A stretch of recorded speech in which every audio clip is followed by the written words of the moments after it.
VSK world ఛానల్కు స్వాగతం. English గ్రామర్ను ఇంకా సులభంగా నేర్చుకోవాలనుకుంటే తప్పకుండా సబ్స్క్రైబ్ చేసుకోండి.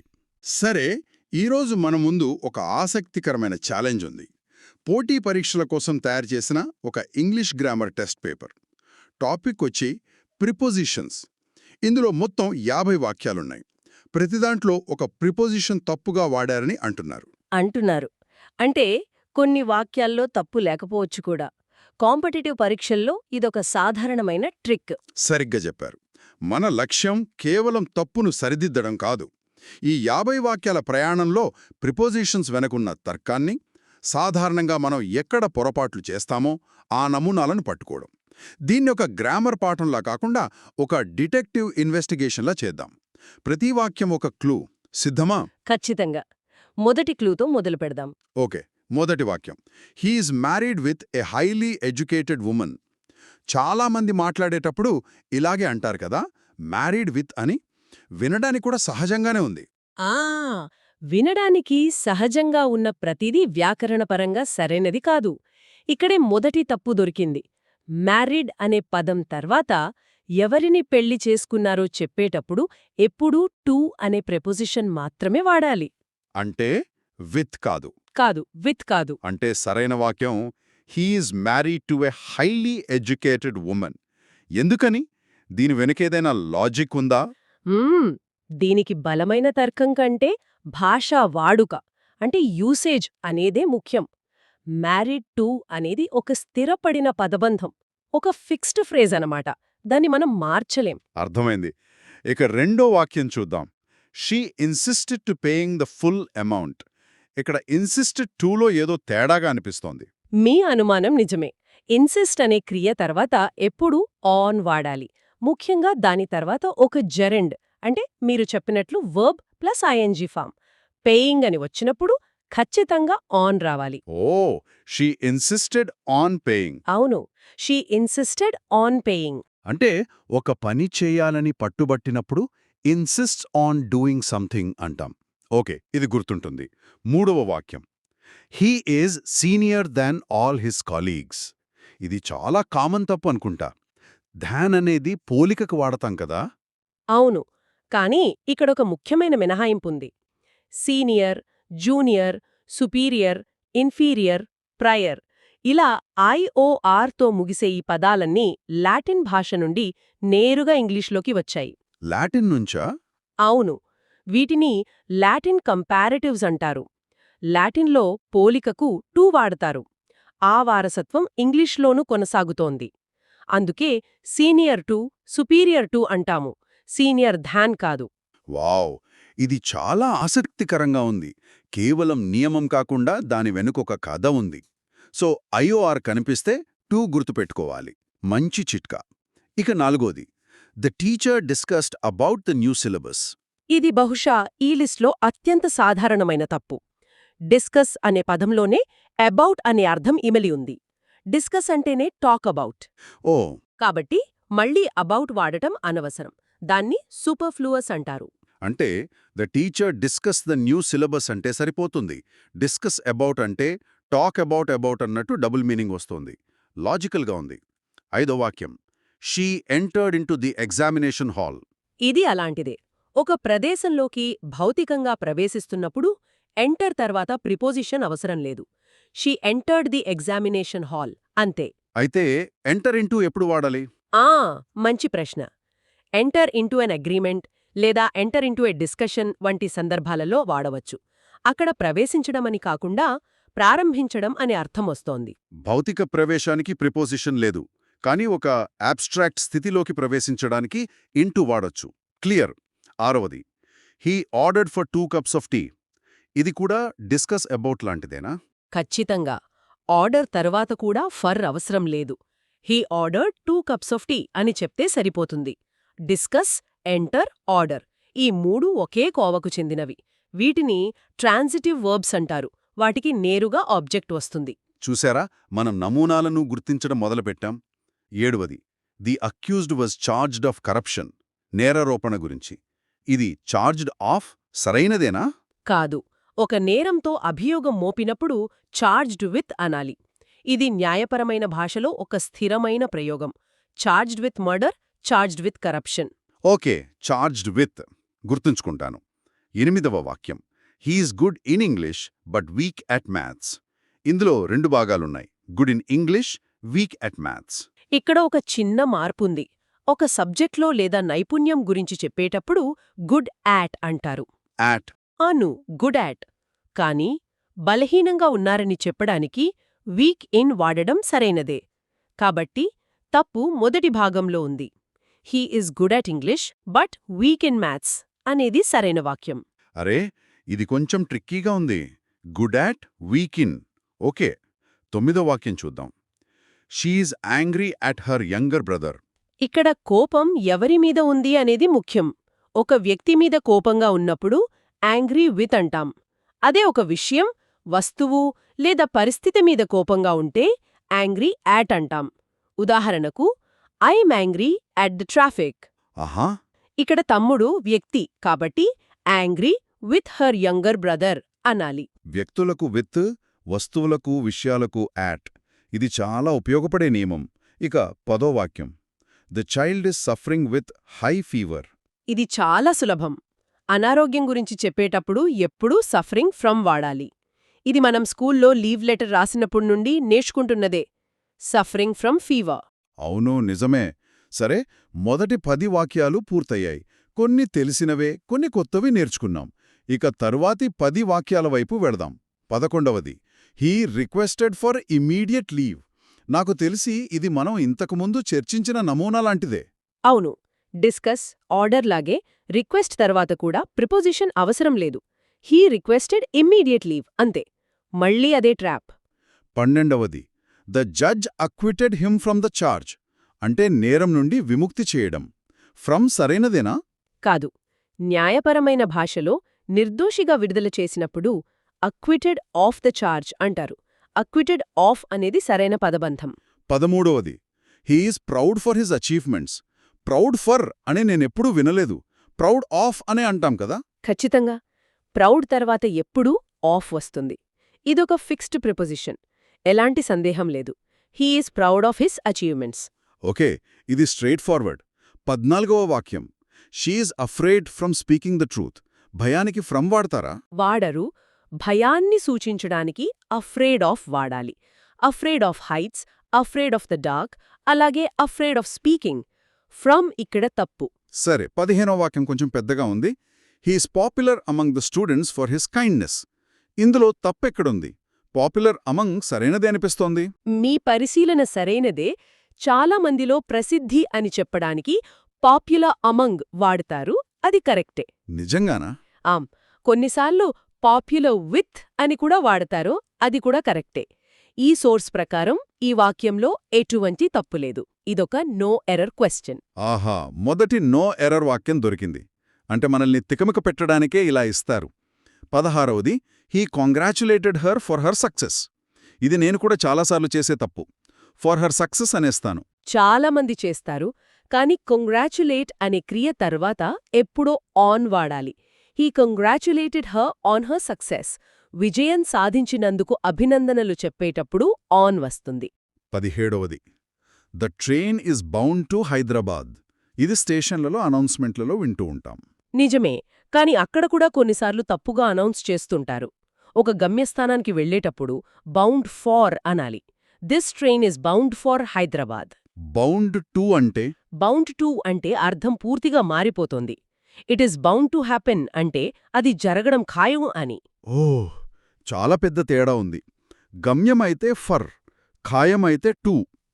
18వది, the patient died from a deadly disease. ఇక్కడ కారణాన్ని బట్టి ప్రిపోజిషన్ మారుతుంది. ఏదైనా వ్యాధితో మరణిస్తే డైడ్ ఆఫ్ అంటారు. అదే గాయాలు, ఆకలి, ప్రమాదం వంటి ఇతర బాహ్య కారణాల వల్ల మరణిస్తే డైడ్ ఫ్రమ్ అంటారు. ఇక్కడ వ్యాధి కాబట్టి died of a deadly disease అనేది సరైనది. Died of cancer but died from injuries. అర్థమైంది. 19వది, he depends upon his parents.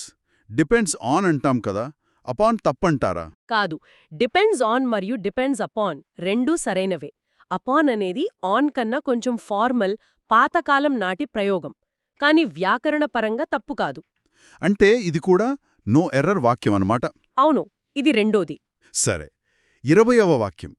She is engaged with teaching poor children. Engaged అనే పదానికున్న వేర్వేరు అర్థాలను బట్టి ప్రెపోజిషన్ మారుతుంది. ఒక వ్యక్తితో నిశ్చితార్థమైతే ఎంగేజ్డ్ టు, ఒకరితో సంభాషణలో ఉంటే ఎంగేజ్డ్ విత్, కాని ఒక పనిలో నిమగ్నమై ఉన్నప్పుడు ఎంగేజ్డ్ ఇన్ అంటారు. ఇక్కడ ఆమె బోధన అనే పనిలో నిమగ్నమై ఉంది కాబట్టి ఎంగేజ్డ్ ఇన్ టీచింగ్ సరైనది. ఓకే, 20 వాక్యాలు పూర్తయ్యాయి. ఇప్పుడు కొంచెం వేగం పెంచుదాం. 21వ వాక్యం. The man was dismissed of service. ఉద్యోగం నుండి తీసివేయడం. ఉద్యోగం లేదా ఒక ప్రదేశం నుండి తీసివేసినప్పుడు ఎప్పుడూ డిస్మిస్డ్ ఫ్రమ్ అంటారు. డిస్మిస్డ్ ఫ్రమ్ సర్వీస్, ఆఫ్ కాదు. 22ది. The house is situated at the river bank, నది ఒడ్డున. ఒక ఉపరితలం మీద అని చెప్పడానికి ఆన్ వాడతాం. On the road, on the floor, అలాగే on the river bank. At అనేది ఒక నిర్దిష్ట పాయింట్ను సూచిస్తుంది. ఇక్కడ ఆన్ సరైనది. 23వది. He spoke on my favour. నాకు అనుకూలంగా మాట్లాడాడు. ఇక్కడ ఇన్ రావాలి. స్పోక్ ఇన్ మై ఫేవర్ లేదా spoke in favour of me అంటారు, ఆన్ కాదు. 24వది. She is known by her honesty. ఆమె నిజాయితీకి ప్రసిద్ధి. ఒకరి గుణం లేదా నైపుణ్యం వల్ల ప్రసిద్ధి చెందినప్పుడు నోన్ ఫార్ వాడాలి. Known for her honesty. 25వది. He objected against my suggestion. ఇది వినడానికే తేడాగా ఉంది. ఆబ్జెక్ట్ మరియు అగేన్స్ట్ రెండు వ్యతిరేకతను సూచిస్తున్నాయి. సరిగ్గా పట్టుకున్నారు. ఆబ్జెక్ట్ అనే పదంలోనే వ్యతిరేకత ఉంది. కాబట్టి అగేన్స్ట్ అనవసరం. ఆబ్జెక్ట్ తర్వాత ఎప్పుడూ టు వస్తుంది. He objected to my suggestion. 26వది. He was absent in school. Suffering from లాగే ఇది అంతే. ఒక ప్రదేశం నుండి గైర్హాజరైతే యాబ్సెంట్ ఫ్రమ్ అంటారు. Absent from school. 27వది. She has faith on God. దేవుని మీద నమ్మకం. నమ్మకం లోపల ఉంటుంది, మీద కాదు. అందుకే ఎప్పుడు ఫేత్ ఇన్ అంటాం. Faith in God, faith in the system. 28వది. The work was completed on time. ఇది సరైనదే అనిపిస్తోంది. అవును, ఇది సరైనదే. ఆన్ టైమ్ అంటే నిర్దిష్ట సమయానికి, ఆలస్యం కాకుండా. ఇన్ టైమ్ అంటే సమయం ముగియకుముందే. రెండూ సందర్భాన్ని బట్టి సరైనవే. ఇది మూడో నో ఎర్రర్ వాక్యం. 29వది. He is different than his brother. Different తర్వాత బ్రిటిష్ మరియు స్టాండర్డ్ ఇంగ్లీష్లో ఎప్పుడు ఫ్రమ్ వాడాలి. Different from. అమెరికన్ ఇంగ్లీష్లో డిఫరెంట్ దాన్ వాడుకలో ఉన్నప్పటికీ పోటీ పరీక్షల కోసం ఫ్రమ్ సరైనదిగా పరిగణిస్తారు. 30వది. The manager is responsible of the loss. నష్టానికి బాధ్యుడు. ఒక విషయానికి బాధ్యత వహించినప్పుడు ఎప్పుడు రెస్పాన్సిబుల్ ఫోర్ అంటారు. Responsible for the loss. అద్భుతం. 30 వాక్యాలు పూర్తయ్యాయి. ఇక చివరి 20. 31వ వాక్యం. The thief was punished of his crime. శిక్షించడానికి కారణం చెప్పేటప్పుడు పనిష్డ్ ఫోర్ అంటారు. For his crime. 32వది. The child ran with fear. భయంతో పరిగెత్తాడు. భయం అనేది ఒక భావోద్వేగ స్థితి. ఆ స్థితిలో ఉన్నప్పుడు ఇన్ ఫియర్ అంటారు. ర్యాన్ ఇన్ ఫియర్ లేదా ర్యాన్ అవుట్ ఆఫ్ ఫియర్ అని కూడా అనొచ్చు. విత్ ఫియర్ కాదు. 33వది. She is married into a wealthy family. ఆగండి, మొదటి వాక్యంలో మ్యారీడ్ టు అని చూశాం. ఇక్కడ ఇంటూ ఉంది. ఇది తప్పా? కాదు, ఇది సరైనదే. ఒక వ్యక్తిని పెళ్లి చేసుకుంటే married to a person. Okay. ఒక కుటుంబంలోకి పెళ్లి చేసుకుని వెళితే మ్యారీడ్ ఇంటూ అ ఫ్యామిలీ. రెండింటికి అర్థంలో తేడా ఉంది. కాబట్టి ఇది 4వ నో ఎర్రర్ వాక్యం. ఓ, చాలా సూక్ష్మమైన తేడా. 34వది. The teacher was angry with the noise. ఇది మనం ఇంతకుముందు చర్చించిన నియమం. అవును, 9వ వాక్యంలో చూశాం. నాయిస్ ఒక విషయం, వ్యక్తి కాదు. కాబట్టి యాంగ్రీ యాట్ ద నాయిస్ అనాలి. అదే నియమం ఇక్కడ మళ్లీ పరీక్షించారు. 35వది. He is confident for success. Proud of లాగే కాన్ఫిడెంట్ తర్వాత కూడా ఆఫ్ వస్తుంది. Confident of success. 36వది. He arrived to the station. చిన్న ప్రదేశాలకు అంటే స్టేషన్, ఎయిర్పోర్ట్, బస్ స్టాప్ లాంటి వాటికి వచ్చినప్పుడు అరైవ్డ్ యాట్ అంటారు. అదే పెద్ద ప్రదేశాలకు సిటీ, కంట్రీ లాంటివి వచ్చినప్పుడు అరైవ్డ్ ఇన్ అంటారు. అరైవ్డ్ టు అనేది సాధారణంగా వాడరు. ఇక్కడ అరైవ్డ్ యాట్ ద స్టేషన్ సరి అయినది. 37వది. The book consist from 10 chapters. ఒక పుస్తకంలో ఇన్ని అధ్యాయాలు ఉన్నాయని చెప్పడానికి ఎప్పుడూ కన్సిస్ట్స్ ఆఫ్ అంటారు. ఇది కూడా ఒక fixed phrase.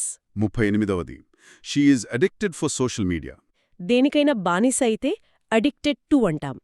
Addicted to drugs, addicted to games, addicted to social media. To అనేది సరైన ప్రిపోజిషన్. 39వది he was surprised with the announcement. ఆశ్చర్యపోయినప్పుడు సర్ప్రైజ్డ్ యాట్ లేదా సర్ప్రైజ్డ్ బై అంటారు. విత్ కాదు. సర్ప్రైజ్డ్ యాట్ ది అనౌన్స్మెంట్ ఇక్కడ సరిపోతుంది. ఇది యాంగ్రీ యాట్ లాంటిదే. 40వది he was prevented to enter the building. లోపలికి వెళ్లకుండా అడ్డుకున్నారు. ఒక పని చెయ్యకుండా నిరోధించినప్పుడు ప్రివెంటెడ్ ఫ్రమ్ వాడాలి. దాని తర్వాత జెరెండ్ అంటే వర్బ్ ప్లస్ ఐఎన్జీ వస్తుంది. సరైన వాక్యం he was prevented from entering the building. To enter కాదు, ఫ్రమ్ ఎంటరింగ్. అద్భుతం. చివరి 10 వాక్యాలకొచ్చేశాం. 41వ వాక్యం she is superior than all candidates. ఇది కూడా మనకు తెలిసిన నియమమే. అవును. 3వ వాక్యంలో సీనియర్ విషయంలో చూశాం. ఐఓఆర్తో అంతమయ్యే లాటిన్ కంపారిటివ్స్ తర్వాత టు వస్తుంది. Superior to. 42ది the officer deals with electronic goods. ఇక్కడ డీల్ అనే పదానికి 2 ప్రయోగాలున్నాయి. ఒక వ్యక్తితో లేదా సమస్యతో వ్యవహరించేటప్పుడు డీల్స్ విత్ అంటారు. కానీ వస్తువులతో వ్యాపారం చేసేటప్పుడు డీల్స్ ఇన్ అంటారు. ఓ, డీల్స్ ఇన్నా? అవును. ఇక్కడ వ్యాపారం కాబట్టి డీల్స్ ఇన్ ఎలక్ట్రానిక్ గుడ్స్ సరైనది. 43ది he is known to honesty. మళ్ళీ అదే నియమం. అవును. 24వ వాక్యంలో చూశాం. గుణం వల్ల ప్రసిద్ధి చెందితే నోన్ ఫోర్ వాడాలి. 44వది she prefers tea over coffee. ఇది చాలామంది వాడతారు. I prefer this over that అని. వాడతారు, కానీ వ్యాకరణపరంగా అది అంత సరైనది కాదు. ప్రిఫర్ అనే పదం వాడినప్పుడు ఒకదానికంటే ఇంకొకటి ఇష్టమని చెప్పడానికి ఎప్పుడూ టు వాడాలి. She prefers tea to coffee. ఇది స్టాండర్డ్ ఇంగ్లీష్ నియమం. 45వది he is incapable for doing hard work. Capable తర్వాత ఆఫ్ వస్తుంది. అలాగే దాని వ్యతిరేక పదం ఇన్కేపబుల్ తర్వాత కూడా ఆఫ్ వస్తుంది. Incapable of doing hard work. 46వది the students were divided in 4 groups. గ్రూపులుగా లేదా భాగాలుగా విభజించినప్పుడు డివైడెడ్ ఇంటూ అంటారు. The cake was divided into 6 pieces. In కాదు. 47వది he was shocked at the tragic incident. ఇంతకు ముందు సర్ప్రైజ్డ్ యాట్ అని చూశాం. మరి షాక్డ్ యాట్ సరైనదేనా? సరైనదే. షాక్డ్ యాట్ లేదా షాక్డ్ బై 2 వాడకంలో ఉన్నాయి. కాబట్టి ఈ వాక్యంలో తప్పులేదు. ఇది మన 5వ నో ఎర్రర్ వాక్యం. 48వది she is familiar to this area. ఈ ప్రాంతం ఆమెకు పరిచయమే. ఒక ప్రదేశం లేదా విషయం గురించి మనకు పరిచయం ఉంటే ఫెమిలియర్ విత్ అంటాం. ఉదాహరణకి, are you familiar with this topic? ఒక వ్యక్తి లేదా వస్తువు మనకు పరిచయంగా అనిపిస్తే ఫెమిలియర్ టు అంటాం. His face is familiar to me. ఇక్కడ ప్రదేశం కాబట్టి ఫెమిలియర్ విత్ దిస్ ఏరియా సరైనది. 49వది he succeeded in sheer hard work. కష్టపడి విజయం సాధించాడు. ఒక పనిలో లేదా రంగంలో విజయం సాధిస్తే సక్సీడెడ్ ఇన్ అంటాం. ఉదాహరణకి, he succeeded in his mission. కాని ఒక మార్గం ద్వారా విజయం సాధిస్తే ఇక్కడ కష్టపడటం అనే మార్గం ద్వారా సక్సీడెడ్ త్రూ లేదా సక్సీడెడ్ బై డింట్ ఆఫ్ అంటారు. ఇక్కడ త్రూ సరైనది. ఇక చివరిది 50వ వాక్యం the teacher entered into the class room. ఆగండి, ఇది మన 5వ వాక్యంలాగే ఉంది. అవును, ఇది పునరావృతం అయ్యింది. దీనర్థం ఇది చాలా సాధారణంగా చేసే తప్పు అని ఆ టెస్ట్ పేపర్ తయారు చేసిన వాళ్ళ ఉద్దేశం. భౌతికంగా ఒక ప్రదేశంలోకి వెళ్ళినప్పుడు ఎంటర్ తర్వాత ప్రెపోజిషన్ అవసరం లేదు. The teacher entered the class room. అద్భుతం. 50 వాక్యాల ఇన్వెస్టిగేషన్ పూర్తి చేశాం.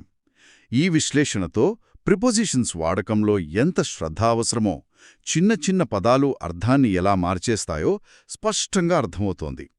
Married to versus married in to, deal with versus deal in వంటివి చాలా సూక్ష్మమైనవి. నిజమే. చాలా వరకు వీటికి ఖచ్చితమైన తర్కం ఉండదు, భాషతో పాటు వచ్చిన వాడుక మాత్రమే. వీటిని నియమాలుగా బట్టిపట్టడం కన్నా known for, listen to, look at వంటి పదబంధాలను అంటే కాలొకేషన్స్ను కలిపి గుర్తుపెట్టుకోవడం ఉత్తమం. సందర్భంతో పాటు నేర్చుకుంటేనే అవి గుర్తుంటాయి. ఈ చర్చ తర్వాత నాకొక ఆలోచనొస్తుంది. మనం ఇంగ్లీష్ నేర్చుకునేటప్పుడు ఇలా నియమాలను విడదీసి విశ్లేషించడం సరైన పద్ధతా, లేక భాషను ఎక్కువగా వినడం చదవడం ద్వారా సహజంగా అలవర్చుకోవడం మంచిదా? ఈ నియమాలు భాషపై పట్టు సాధించడానికి పునాది వేస్తాయా, లేక మనల్ని మరింత గందరగోళానికి గురిచేసి మాట్లాడటానికి భయపడేలా చేస్తాయా? దీని గురించి ఆలోచించండి.